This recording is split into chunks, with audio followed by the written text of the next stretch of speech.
Welcome. In front of me is a Philips 6200 TV, and today I'll show you how to go through the setup process of the device. So when you turn it on for the first time, you'll be presented with the TV installation page where you get to choose your language.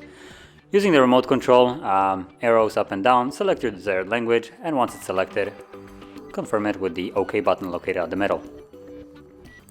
Then select your region. It doesn't really matter what you choose, it will basically generalize content for you in the smart section.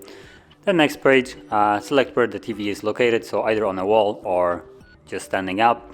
Now this is relevant to the sound. Now depending where your TV is, the sound will change a little bit, so the TV compensates for it. So choose the correct one for you. And then location, so if it's either a home or shop, again, most likely more sound settings, choose the again accurate one. Then universal access, now this is for people that are hearing or visually impaired. If you're not, select off. If you are, select on. Then we have the setup complete, and now when we press start it will progress still on, so let's do that. And we have network, so we can choose to connect to network. Now this step is completely optional.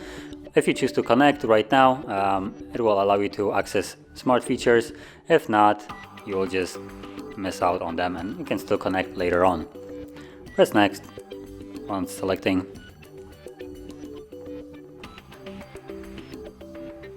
And we're basically finished. Press OK once more. And there we go. So that is how you would go to the setup of the device. And if you found this video helpful, don't forget to hit like, subscribe, hit that bell icon, and thanks for watching.